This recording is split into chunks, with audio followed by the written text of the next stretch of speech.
Heile, heile Säge von Hans Glückstein. Man hat als kleiner Hoseknopp, als Quale schon und Schmerze, hat oft e faustgroß Loch im Kopf, tut halb Alarm sich stetze, kriegt oftmals eins aufs Dach gewischt, beim Streit mit große Schlagel, s boxt einem andere ins Gesicht, dass alle Stoß zerwackle. Beim Spiele fällt öfters als sei Schiebe halber zusammen.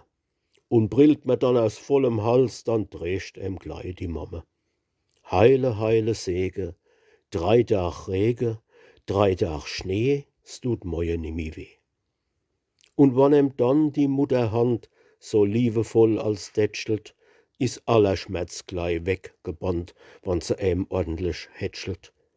Und später, wann anderes Leid packt mal ganz verdeibelt, dass man vor lauter Herzensnot am Leben schier verzweifelt, dann kehrt am Sonneort a Hand, wo sanft strächelt, a trostreichs, kurzes, freundliches Wort, wo sich ins Ohr schmächelt.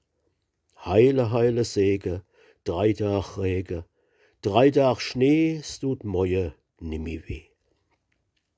Wann derb und hart s Schicksal quält, dann darf man nicht verzagen. So wie dein Loch im Kopf is geheilt, hält's Leid in spätere Tage.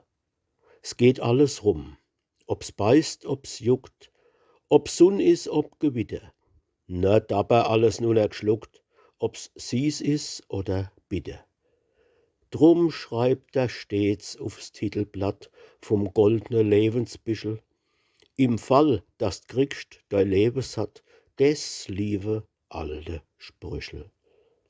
Heile, heile Säge, 3 Tag Regen, 3 Tag Schnee, s tut moje nimmi weh.